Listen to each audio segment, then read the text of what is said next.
for those who don't know me, I know I see a lot of people that I know here, but for those who don't know me, so I'm Laurence. I'm the director of the French-American Chamber of Commerce in San Francisco. So we're based in San Francisco, but we cover all Northern California.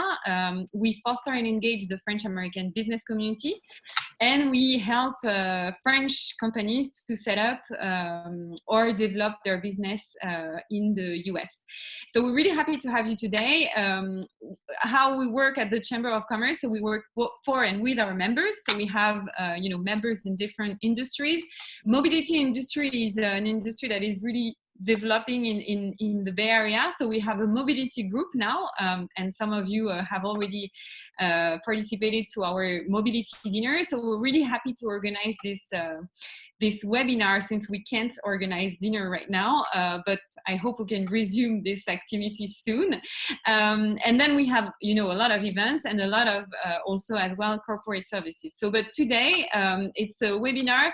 Well, the good part of this situation and this crisis, and I hope you're all safe, by the way, but the good part is that we can have special guests who are not based in the Bay Area, but who we are really happy to introduce to our mobility network here. So I'm really glad today to welcome Ralph Zimena, who is Senior Vice President of Global Service and Solution at Michelin. And I want also to thank Marc Amblard, who is part of our mobility group and who organized and invited Ralph to talk today. And Marc will also do a presentation and moderate also this discussion with Ralph. So I really want to thank you both for coming.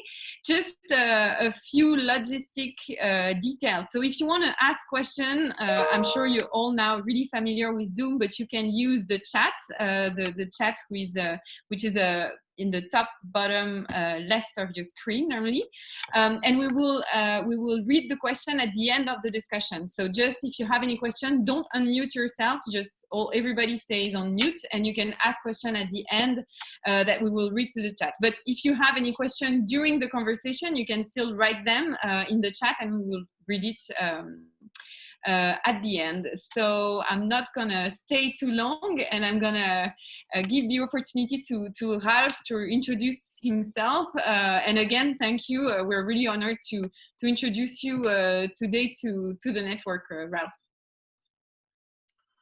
Great, thank you very much, Laurence. Thanks for the invitation. Thanks to Marc for inviting me and organizing this. It's a pleasure to be with you all.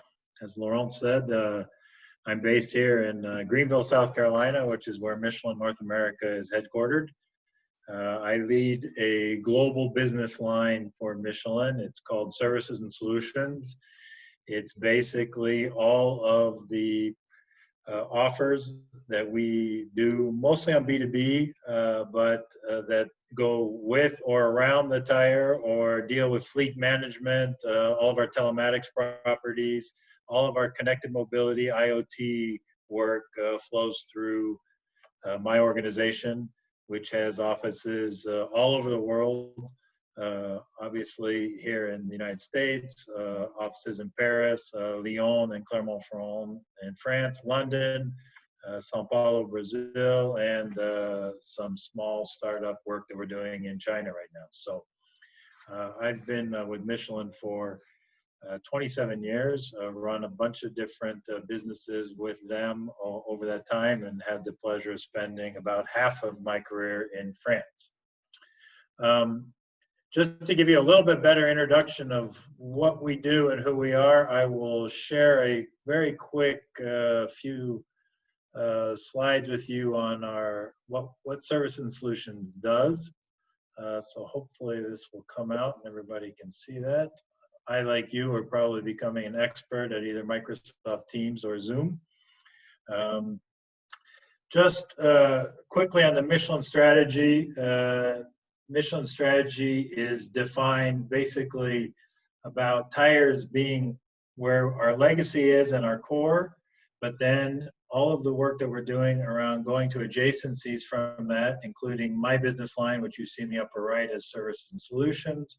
We also have a business line around high-tech materials, which involves finding other use cases for the vast know-how and knowledge that we have around materials that started by going into tires, but now we are doing other things. You'll see things like our hydrogen fuel cell joint venture, which is in the high-tech materials business line, and then our experiences business line, which many of you probably know through the restaurant guides, some of the other guides, the red and the green guides that Michelin does. And so we are building all of these adjacencies around our historical legacy around tires and the Michelin brand in order to attract and provide better services to new customers. Specifically around service and solutions, our mission as a business line is to become a leader in sustainable connected mobility, the sustainable part being a very, very important piece of the Michelin overall strategy. Our strategy is that everything should be sustainable in the future. So we are working to facilitate productivity, efficiency, environmental friendliness, safety, and security for our customers. To do that, we are developing these highly connected IoT solutions, understand how both vehicles and tires are working in real time, maximizing that captation of data to build insights, analytics, and then be able to provide those to our customers so that they can focus on executing their key mobility offers, and we can work for them on how to help them be more effective and efficient as they do that. We are built around what we call 4 business ventures. The business ventures are simply there to coordinate and manage the different types of business models and services and offers that we have. We have a fairly large tire as a service venture, which is a subscription or a pay-per-use model. This is where you will see people who aren't paying for the asset, but they're subscribing to either a pay per kilometer or a pay per performance type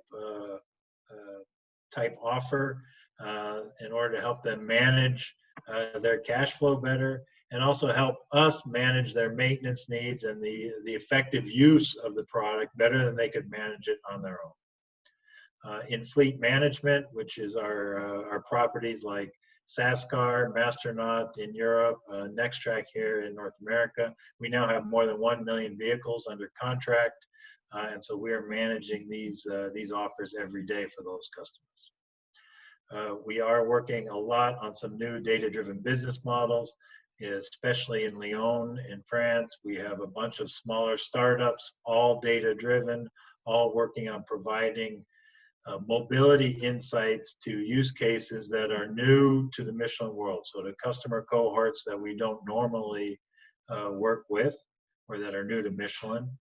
And finally, here in North America, in Greenville, we have been working on what we call a digital services platform, which is named Maestro, which is digitizing. It's basically a multi-sided platform for B2B service for fleets, over-the-road fleets, and our service providers to come together in a digital environment and be able to conduct business securely and digitally in a manner that helps them be extremely more efficient. It's a part of the industry that is still very much a paper and pencil industry today, maintenance on the B2B over-the-road trucking side.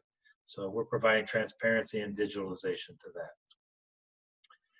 Just a quick map to give you an idea of where we're based. I kind of mentioned at the beginning, we have operations all over the world, strong obviously in Europe, pretty good here in North America, very strong, the leader in fleet management in South America with Sascar based out of Brazil, and starting to get a footprint into China. And then we have some of our offers, especially around the mining businesses and the mining solutions that we provide based out of Australia in Brisbane. Mark asked me, and I think it's important, we're going through an extraordinary time here with the COVID-19 crisis. What's been the impact on Michelin? we had the opportunity, I guess, to see it coming slightly earlier than some companies because we're so global. So it really started to impact our Chinese operations around the third week of January. We quickly understood that it was going to go around the globe. We focused first and foremost on our employee well-being and health and the protection and safety of our employees. And then we started to buckle down on how are we going to get through the economic crisis. And we are now in this portion of restarting our operations within the context of COVID. And we're really, the message that we give our employees and the message that we are passing to all our customers is we need to learn how to live with COVID and restart operations and become an effective company and an effective service supplier to our customers, understanding that COVID is going to remain with us for some time. The one thing I can say is we have confirmed our overall strategy. We're not making any changes in strategy due to this event. If anything, we think that the Michelin company and the Michelin brand is going to be even more stronger coming out of it because we see a real consumer flight to trusted brands, value, convenience, accessibility, and that's everything that we've tried to provide up until now to our customers. And finally, as most of you, we see the E of everything coming. E-commerce is exploding, digitalization. If anything, those trends are going to accelerate coming out of this crisis even more. So that's a quick overview of Michelin. I think I'm now going to pass it to Marc to give you a quick overview of the work that he's doing and that we do with him in San Francisco. Thank you. Thank you very much, Ralph, for this introduction. Yeah, Marc is going to take over. So Marc is the CEO and founder of Orsay Consulting Group. A lot of you know him because he has been living in the Bay Area for quite some time now. But so Marc, really glad to have you also tonight.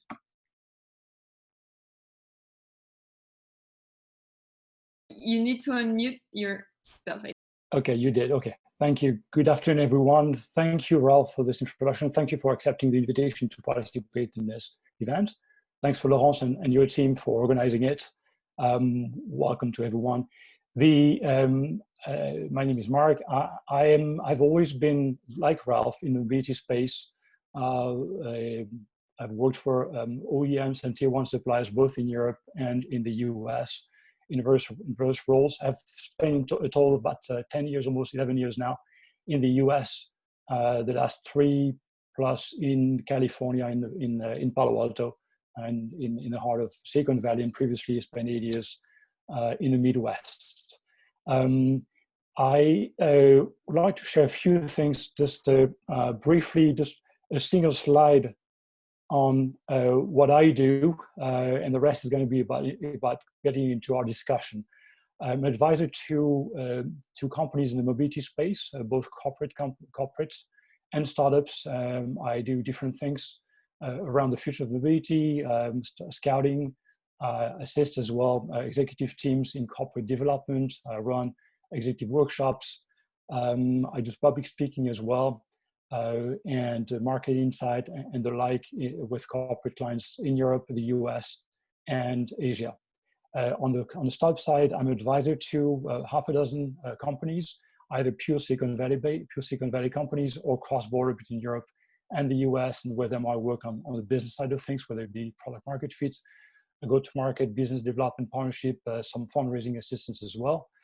And last thing, I've been publishing for the past 3.5 years, almost 4 years now, a monthly newsletter on the future of mobility. The last article published last week was about exactly the topic I'm going to be discussing, which is what to expect after the crisis as far as the future of mobility is concerned.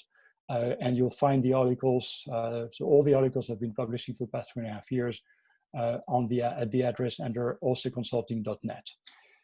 So this being said, I want to frame the discussion, at least use the framework that we've been using in the mobility space for the past several years now around ACEs, or electric autonomous, shared and connected.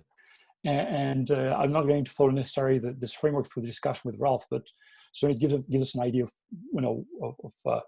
what may be impacted positively or negatively. Just going to, along this framework, look at some of the signals we've been observing over the past couple of months that will may probably guide our discussion with Ralph.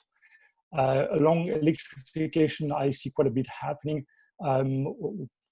Air quality has improved significantly in a number of cities. The ability to see clear skies in cities like Los Angeles or major cities in China gives an idea of what life would be without vehicles running on fossil fuel. The same fossil fuel as well has seen a major drop in cost. Obviously, that's going to impact the difference in operating cost, more so in the US than in Europe and China, where fuel is more heavily taxed. Is that likely to impact the growth of EVs? Well, we'll discuss. I have my opinion on that. Certainly OEMs, which have been putting a lot of money in this for many years, some more than others, are not likely to see that money going into the wastebasket, even though those vehicles are going to come out, will not have the same profitability as, say, your large pickup trucks have today. So there's going to be a balance between cost, product planning, incentives as well, which are going to happen. Just saw France announcing yesterday a quite significant incentive plan, which is promoting EVs. China is going to continue promoting, actually they've extended the promotion plan for EVs and plug-in EVs. The US is probably less going to favor EVs in the future. This is not the federal stance at this point. The autonomous driving side has been suffering for the past year or 2 years, with valuation dropping, with consolidation already taking place, with large companies working together, whether it be OEMs or tier one suppliers, in order to reduce risk, reduce investment, which has to be pushed to autonomous, to electrification, given the thing I mentioned before. We've seen already startups having difficulties extending their runways. All these things are likely to happen more intensively than they have prior to the crisis. And at the same time, we've seen a shift in focus, or we're likely to see a shift in focus from passenger vehicle automation to cargo deliveries. Ralph being Ralph's activity being quite present in the trucking business. We'll see with him how we see that impact the trucking business, but also all the way to last mile delivery. Connected services, last of the 4 blocks, is harder to see because it's also a patchwork of all kinds of services. Certainly Ralph's activity again is very present here. We'll see how that impacts, but I push that as well all the way to services going to distribution and maintenance, likely a lot more of the E that Ralph mentioned on the last slide, transforming this business, obviously with focus on solutions that generate business, generate revenue in the near term, as companies will be suffering from cash squeeze. With that, I'm going to start the discussion with Ralph. So we wanted to do with Ralph a more of a dialogue. I will initiate questions and we'll take it from here. We'll have time at the end for questions. Ralph,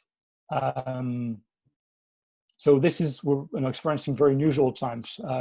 The businesses, all businesses are impacting. Certainly mobility is impacted, whether it's OEMs or mobility operators, tier one suppliers, and the like. As far as Michelin, what has it been? What has the impact been? How about also your specific business? What have you seen over the last couple of months, and what do you expect things to change in the near term?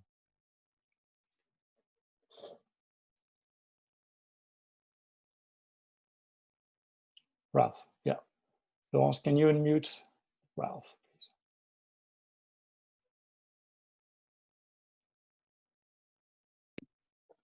There we go. Sorry. Well, it probably goes without saying that we've never seen anything like this in terms of business, right?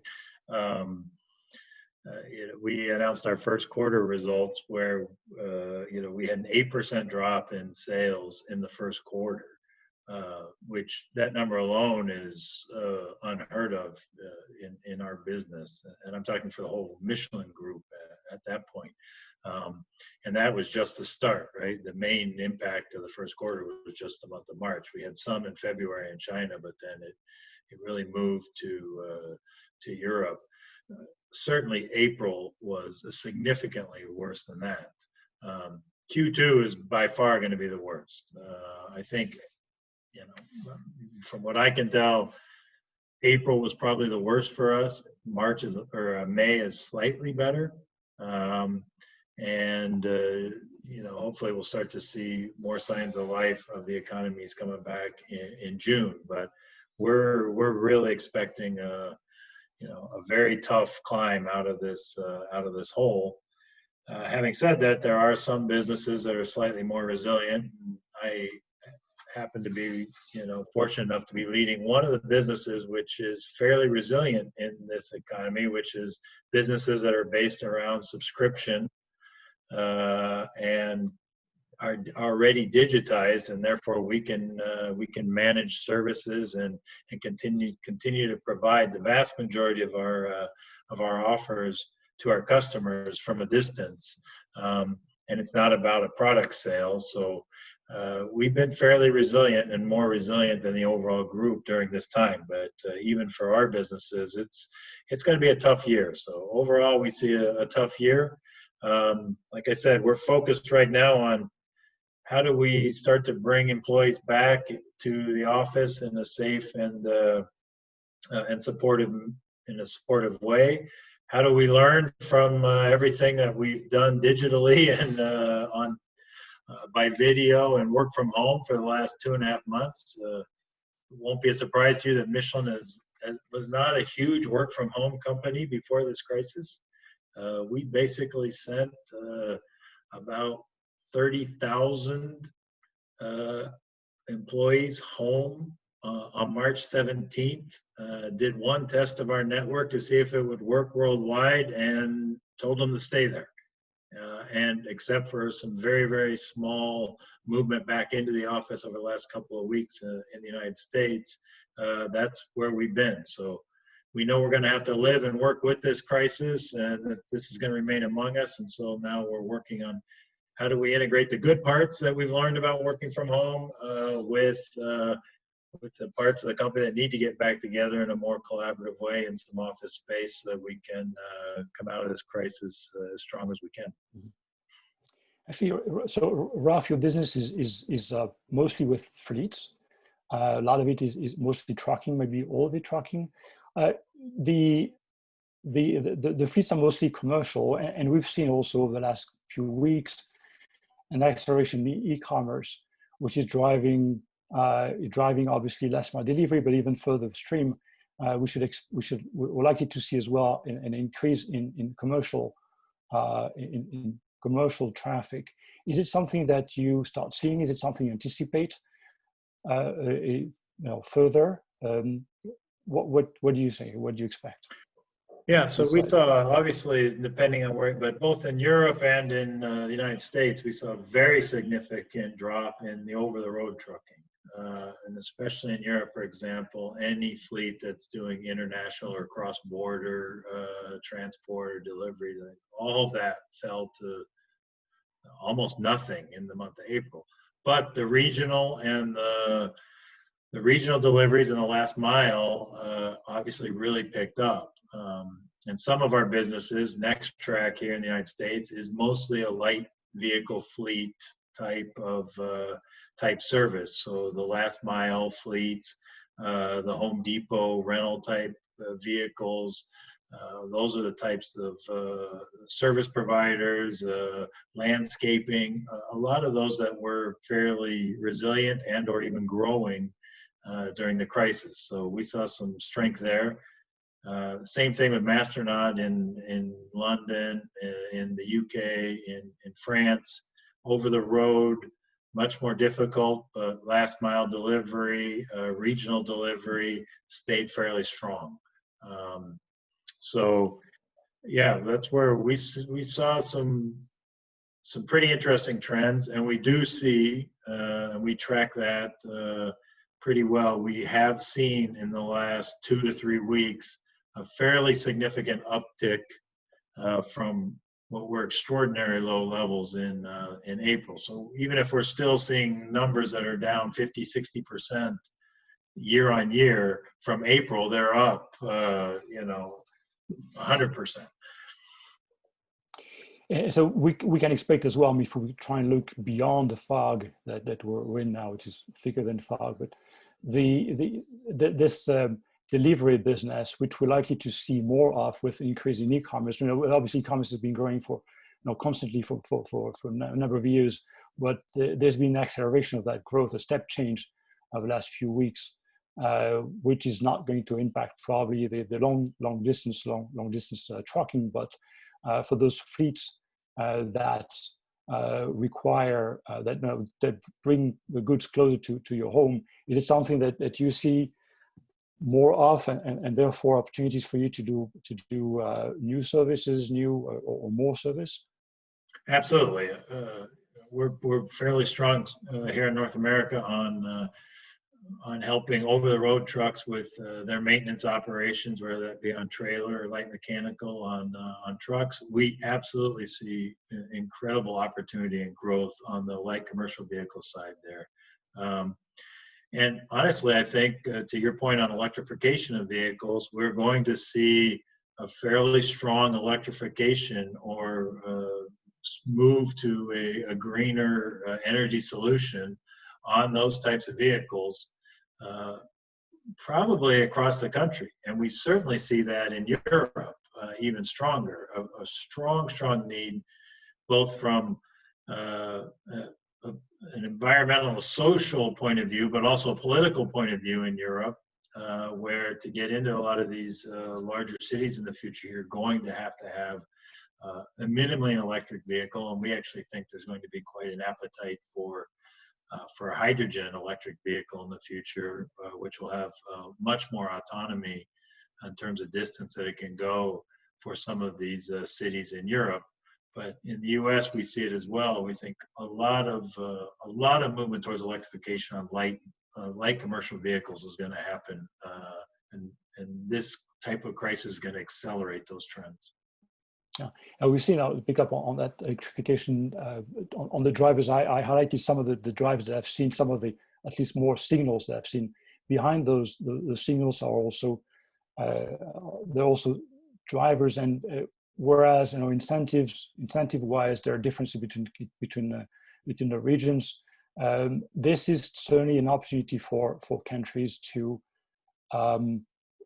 accelerate the path towards the Paris Accord by helping the industry across the industry, helping rebound in terms of volume business as well with the right product profile.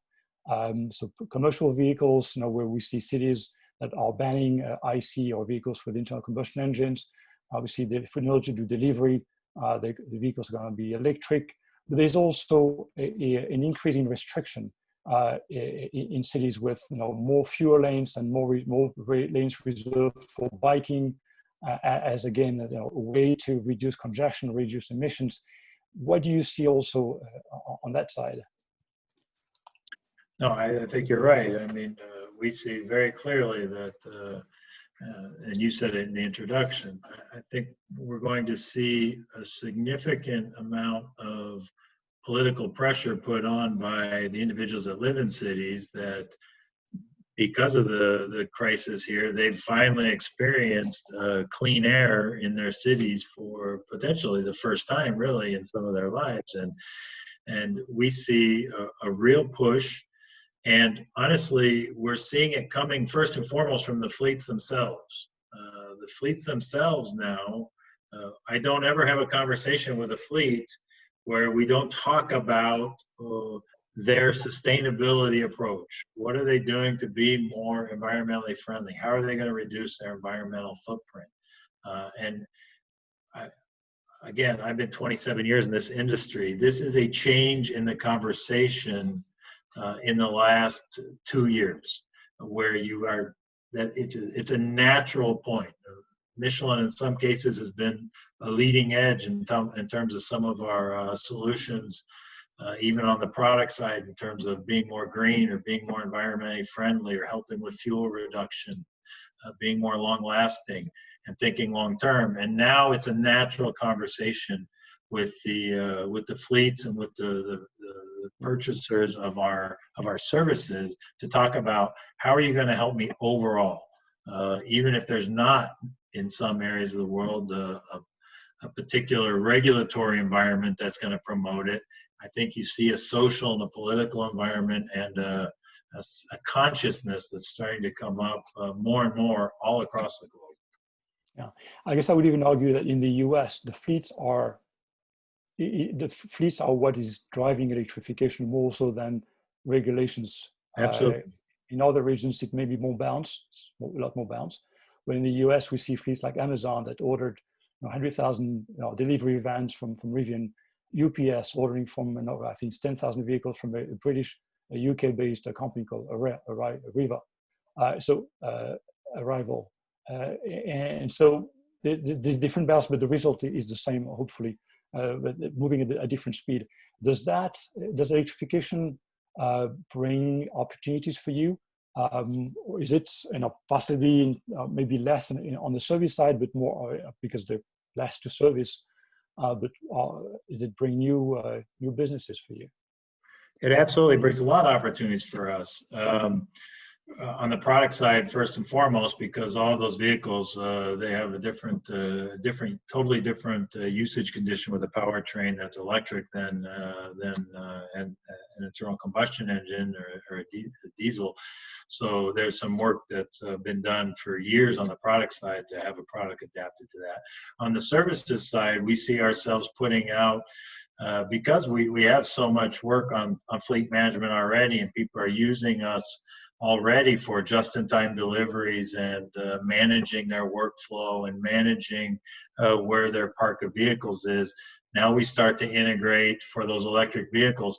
Where are they going to get, where is the charging station? How far is the vehicle away from its next delivery? How much autonomy, what's the battery going on with the battery on those vehicles? And how are we going to give it the most efficient route in order to get back to a place where it can be charged? So there's a lot of work that goes on, a lot of intelligence that goes on, first and foremost, about what type of vehicle park is the fleet driving? What's the autonomy of those vehicles? The nominal autonomy, and then how is that autonomy changing over time with usage and depending on who's driving it, how they're driving, what traffic is like. So there's a lot of work, a lot of intelligence that goes into monitoring these for each individual fleet, how they're using the vehicle and how they could use them more effectively, based on the insights that we can provide by the fact that they're connected to our fleet management system. Yeah. Now, look at another topic on the 4-quadrant map on automation. My perception is, or has been actually, is even more so now, that autonomy will come faster on commercial vehicle side, certainly trucking on long distance, possibly as well last mile delivery, because there is a better use case for the investment that is necessary to put on those vehicles, so faster than on passenger vehicles. Now, there are a couple of things happening. First, we have on one end, on last mile delivery, an increase in e-commerce, that where there's justification for autonomy. Or at the other end, where there was a squeeze on drivers availability, certainly in the US, for long distance trucking, long haul trucking. And where there's also good use case, there's maybe less of a need because there's going to be less of a squeeze because there are more people. There's joblessness, unfortunately, is going to put more people available. What's your analysis on autonomous, commercial vehicles across the spectrum? You know, it's a hard question because autonomy in general, I think, was a little bit over promoted at the beginning, and I think we're still quite a ways away from a fully autonomous vehicle. I think portions of autonomy will start to come faster with certain use cases, and I think there's a good possibility that it will be on more dedicated lanes, more maybe dedicated to something like last mile delivery, or it could also be dedicated to some sort of ride sharing solution in cities. I do think there are some interesting use cases around the type of platooning on some vehicles over basically long straighter distances. But we're still in that area of trying to figure out how to manage that last bit of uncertainty or ambiguity that comes in whenever you talk about autonomy to getting to full autonomous. So I think you're going to see more and more autonomy, but I think you're going to see more and more autonomy that gets pushed into the market at a 2.5 or a 3 level of autonomous vehicle, and you're going to start to see people get that into the market, understand it, start to monetize it a little bit in order to pay for what is still a very significant investments to get to full autonomy. Now, to bring all these technologies, and certainly in the case of autonomous driving, there's a need for startups. They're spurring innovation. They're, obviously working in collaboration with large companies like Michelin. They are suffering now. And certainly in the case of autonomous driving, they have been contacted by a number of startups that are having difficulty extending the runways. It's probably easier on electrification, on all sorts of services, connected services, and shared mobility as well. A lot of these companies are having difficulties now. We'll see probably, unfortunately, a lot of companies collapsing. Certainly OEMs, tier one suppliers, companies like yourselves have a responsibility to maintain the momentum in innovation within startups. How do you see that play out? Can a company like Michelin continue to invest in startup, whereas when the top line is shrinking 8% and bottom line is squeezing furthermore, obviously? The answer is absolutely. Those companies that are strong and have a strong balance sheet are going to continue to invest. And Michelin has made 3 investments during the crisis, if I'm counting correctly. My business made a small investment with a startup in Germany in the month of April. The Michelin Group on the high-tech materials side made 2 investments, one of a company in Sweden that works on recycling rubber products, and one on a company in Canada very recently announced that also helps on basically recycling into a very specific type of plastic that we can use in other use cases. So we're making investments with startups. I think the key is going to be, and at least for the ones that I'm familiar with, the startup has to have a very, very strong technical base it's got to have a foundation, it's got to be unique, it's got to have specific talent.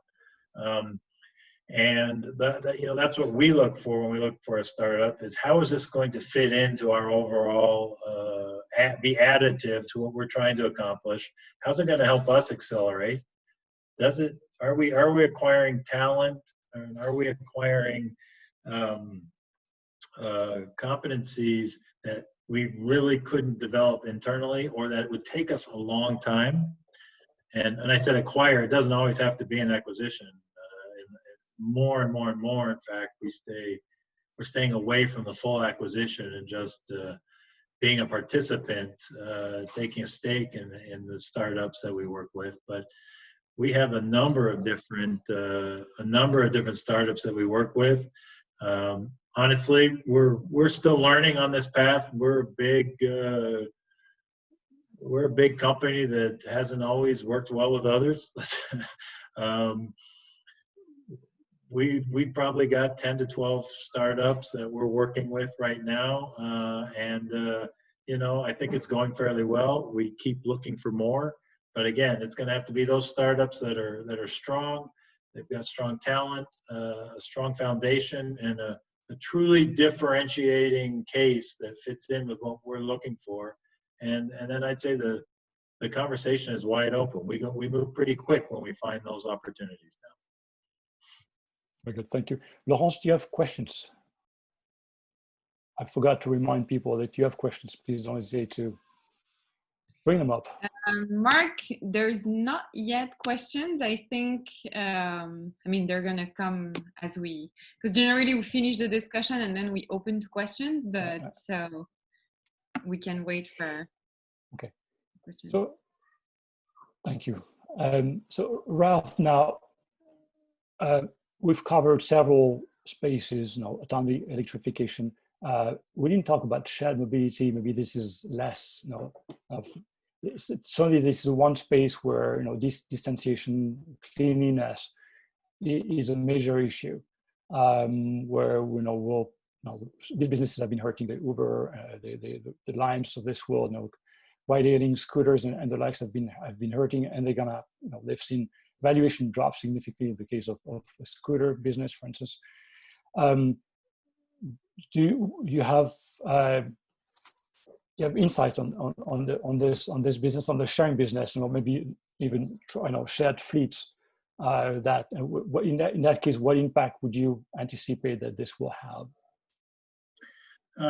I think short term, and I can't tell you exactly what short term is, but certainly for 2020, maybe 2021, maybe 2021, it's a very, very difficult model, right? I do think the long-term trend about shared mobility is not going to be impacted. I think this is going to be a blip, a major blip. I think to your point, Mark, you're going to see some of the shared mobility companies that maybe didn't have quite the business model or the finances that they thought they might in a boom economy certainly struggle and maybe not survive. I think the big ones are going to figure their way through this. They're going to have to put in place protocols and capabilities to make passengers feel safe. But at the end of the day, people are going to need shared mobility. Travel is going to come back. You're going to need shared mobility. You've got a significant portion of the population which prefers shared mobility to personal vehicle ownership.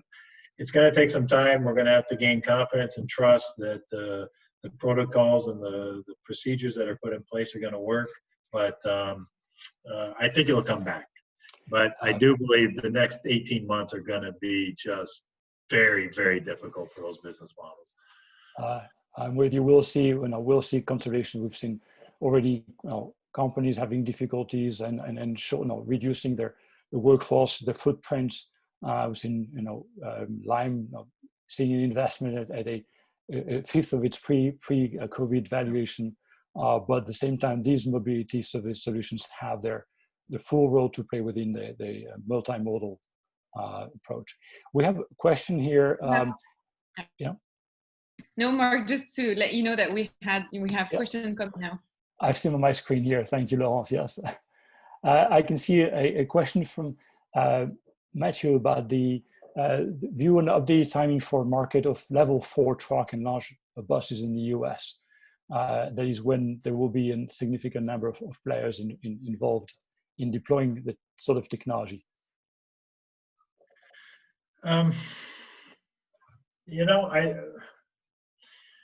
This is a hard one for me, and I purposely, and we say something internally at Michelin about, we're trying to provide services and solutions to vehicles. We don't necessarily care whether there's a driver in the vehicle or not. We do, don't get me wrong, and we provide services to the drivers. When those drivers go away, in or become even less engaged, let's say, in the actual aspect of driving, we think there's other services that have to be provided. We have to be able to provide a lot of intelligence to the vehicle on, and especially for trucks and large bus in the US. Okay, you're talking 80,000 pounds fully loaded. The difference between a wet road and a dry road in terms of stopping distance is not a few feet. Okay, we're talking meters and meters and meters. So the vehicle needs to understand that and needs to be able, and we need to be able to provide that intelligence, and we can. We have that kind of intelligence. So for us, it's really making sure that the offers and the intelligence that we are maturing as the autonomous vehicle matures, that those grow hand in hand and they mature together so that we can provide that intelligence to the vehicle. My personal opinion on that, the timing is we're still looking at 10 plus years on an L4 type vehicle. Of fully, that type of level of autonomy on those size of vehicles. Right. My 2-cent input on that is, looking at at least the announcements or kind of the progression track of some of the key players in the trucking business, like Too Simple. They're already testing in several US states where this is already allowed, and they're talking about 2025 to start to do some sort of relevant deployment on freeway only, that is no exit, entrance to exit. At the same time, there's this platooning possibly with no driver in a following truck. That's possibly is also a good option where you still have someone keeping an eye on the road and responsive for the pair. And this is something already the solution exists and it's ready to be deployed. It's a matter of I guess companies feeling safe enough to deploy the technology. A question here from another Matthew about specifically about Michelin deploying technology or developing technology with the auto inflate business with Aperia. What Ralph can tell us about upcoming technologies that Michelin is working on without violating any confidentiality? Yeah, sure. Aperia is a great example. We got involved with Aperia. Boy, I think it's been about 4 years ago that Josh and I got together the first time and sat down and chatted. And that's an example of a technology where better to get involved with someone who's built something very unique and special in the market and then try to develop it ourselves. Basically, the types of technology that we're working on around services and solutions, two basic types of technology. One, connectivity of things like tires and wheels and the other components on vehicles which aren't connected today. So we are working hard on those types of connectivity opportunities. And the second one is really around being able to measure hands off without a manual intervention, being able to measure and track what's going on in the vehicle. So you'll see, for example, for those of you that know AS24, the AS24 in France, which are the truck stops, some of the truck stops run by Total in France. We've deployed at several locations some drive-over solutions where we can measure tread depth, pressure, and other other anomalies that could be occurring on the tire for truckers as they roll as they're going down the road or pulling into the truck stop, and then we can provide that insight back to them through a platform that we acquired a couple of years ago called TruckFly, which is a large social trucking network in Europe. It's those types of technologies that we're really developing to be able to understand in real time exactly what's going on in the vehicle, what is that vehicle experiencing, what's the usage of that, and when do we need to provide an alert and basically two types of alert. The best type of alert that says, no problem, keep going, don't worry about it, we got you covered. And you got the Michelin brand behind you when we say that. And the second type of alert that says, you either need to stop now, and we need to take care of this, and here's how we're going to help you take care of that, or you know what, and it's the case with Aperia, you've got an issue, but you can keep going. We've got you covered until you need to stop the next time, but when you stop for your next rest area or time off, we're going to take care of that for you, and we're going to meet you there to take care of whatever problem you're experiencing. So that's really where we're headed in terms of technology, using technology to provide a better level of service and a better level of security to fleets and drivers. Now, to deploy all these services, you need to equip vehicles with, with hardware and telematics in order to capture signals, in order to have two-way communication with the vehicle. With vehicles going more often connected by design, with ability to even update software over the air, can't OEMs offer those services once they have access to the data? I guess theoretically, I would say yes. Today you're right. We put hardware not on every vehicle, on most vehicles. On some of the lighter vehicles, we do have agreements with the OEMs in terms of data sharing on certain data streams coming directly from the vehicle. On most anything light commercial or above, we are putting hardware on the vehicle today. I would say we're totally agnostic on the hardware piece. We want to provide the support, the solution that the fleets are looking for. I think we have a better model in terms of understanding each and every fleet and how they're using the vehicle and who they want to use to have service, what type of service they need. And so I think we can provide that better than an OEM can today, at least to some of these big fleets. And also, I think you see some fleets that want to be able to manage the type of vehicle park they have, and they may have you see more and more fleets that might have some passenger cars, they might have some light commercial vehicles, they may have a few box trucks. These are all by different manufacturers usually, and the most important thing to them is have a one vision of everything that's coming through, everything in their fleet at all times. And we can provide that better than an OEM can, who would have to create agreements across the OEMs in order to consolidate those data sets. But we work with the OEMs as well to make sure that combined we can provide the fleet with the solution that they want. Thank you, Rob. One last question, and I see that the clock is ticking. Maybe a piece of advice and try and close the loop with what got our discussion started on the crisis. You are leading a large organization within Michelin. What kind of advice can you give to other leaders as they look into restarting the business, but more importantly, rebuilding, adapting what they've been doing to what's going to be successful tomorrow? How to analyze what's going to be relevant, how to transform the organization, and how to reshape your value proposition. What advice can you give? We could probably go for an hour on that question. We're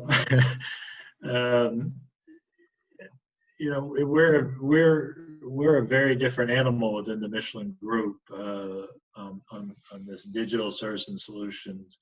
I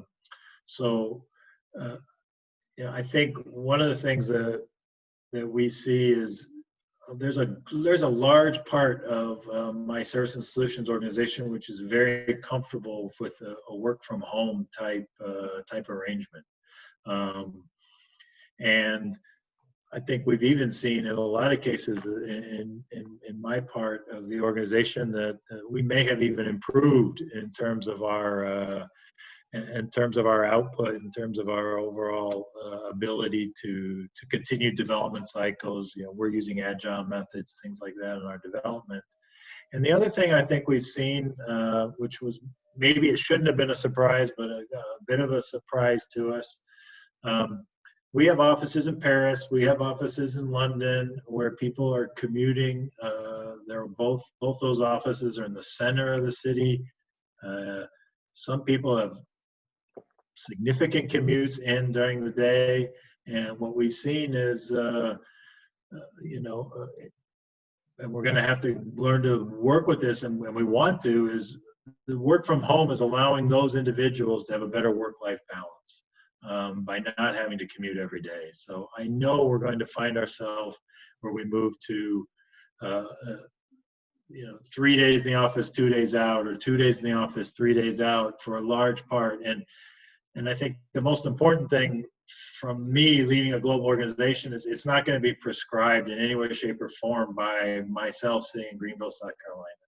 This is individual managers, individual departments deciding what works best for them and how can they organize to respond to their customers the most effectively. And by just letting sort of naturally the organization find its sweet spot in terms of how it wants to work in the future, I think we're going to come out much, much stronger. And we've seen that these types of events like we're doing tonight by video, by Teams, we've been able to create a level of intimacy with our teams by doing this regularly with all our teams worldwide. Same thing we're doing here with a chat, let them ask questions. It just creates a better cohesion in one sense. And I think when we all do get back into the office together occasionally, we're gonna feel a better sense of, I'll use the word family or engagement between us because of the experience that we've gone through and the trust that we now have from working in this environment together and working from home. So I don't know if I have any words of wisdom other than to say, if you trust your managers, they're probably closer to the decision than you are. So let them do their job. Listen to the customer, identify the needs from. Okay. Laurence, Thank you, Marc, and thank you, Ralph. Since we started with a few minutes late, we still have a few questions. I don't know, Ralph, if you have to go, because I know it's late for you. So if you have the time for 2 more questions, yeah, we can do a couple more. We can do a couple more. Sure. Okay. So we have we have very specific question and more general questions. So I'll start by the general question.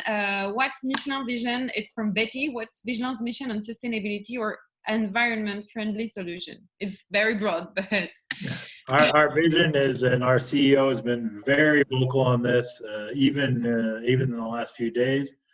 All sustainable. Everything sustainable. We truly, truly believe that sustainability is one of the key pillars coming out of this crisis, and it's going to accelerate. Everything we do, we look around people, profit, and planet in the sense of it has to work for people and through people. It has to be you have to take into account the impact on the planet and design and manage to minimize that impact on the planet. And Michelin has taken some very, very strong commitments in terms of its overall environmental footprint, CO2 footprint, things like that. And finally, it has to contribute both to our customers and our own profitability so that we can remain a going enterprise for the foreseeable future. Thank you, Ralph. And so another question, which is more specific on electrification. As far as vehicle electrification is concerned, is instead of developing vehicles with higher range, why not having a focus on a better charger network? It says it looks like this network is far from ready for having a significant electrical fleet, especially in rural areas. This is from Sebastian. Absolutely. We agree.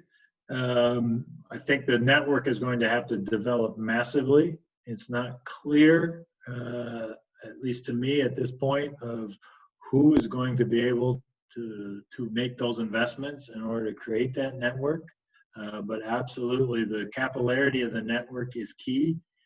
We do believe, however, that something like a hydrogen electric vehicle, which can give you several hundred kilometers of autonomy, could be a good solution and is likely a good and a clean solution to help with some of those capillarity issues. So I don't think it's either or. You're going to have several solutions, but certainly in the United States and all of the large groups, all the people who study this, Mark can probably tell you for a living, say that the middle part of the United States, when electrification comes to, and I could pick on South Carolina, I was going to pick on Nebraska. When electrification comes to South Carolina and Nebraska is not completely clear.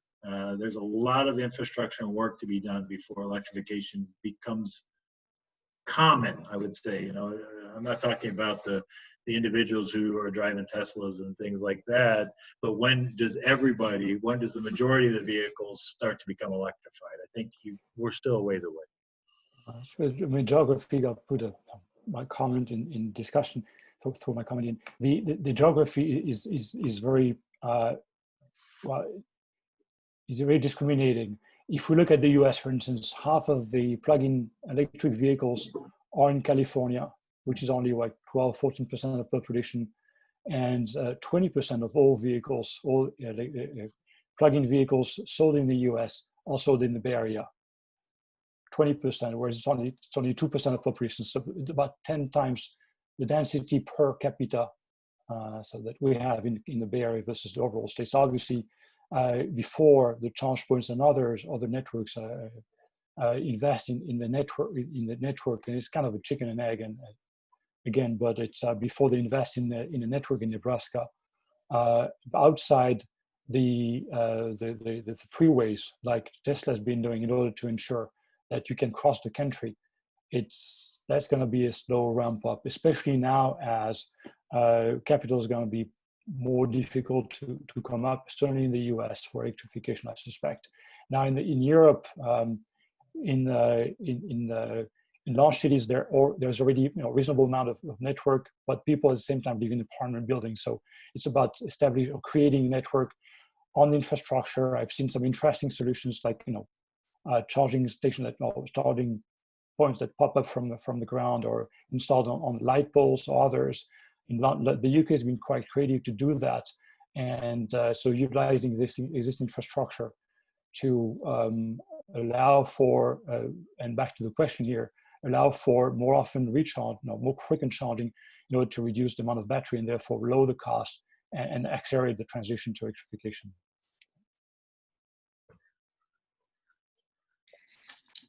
Okay, thank you, Mark. Was it the last word or the conclusion of this? Yeah, I think so. So thank you very much, Ralph. We don't want to take too much of your time because I know it's past the time. We were very happy to welcome you today. I want also to thank Mark for organizing the agenda, the questions, and the presentation. It was really very interesting. I hope we can welcome you one day in person when you come to the Bay Area, to our mobility group, or if we do another event of this kind. We will send a thank you for attending to everybody with the video as well, because we recorded this conversation, so you will all receive it soon. And if you have any question, you can ask us, and we can transfer to Mark or to Ralph if it's relevant. So thank you very much, everybody. Our next event is tomorrow morning. We never stop. But it's in the wine industry this time, so it's a bit different. But so for the mobility, I think we will have another conversation soon with a business magazine challenge on mobility further in this summer, and hopefully also, I mean, if we can, we want to organize also a mobility conversation around aerospace and the future of aerospace, because we have also a lot going on in the Bay Area, and hopefully Saturday we can see the launch of SpaceX, a successful launch. So we will keep you updated for all of that, and thank you very much to everybody, to the attendees, and to the speakers. Thank you, and also to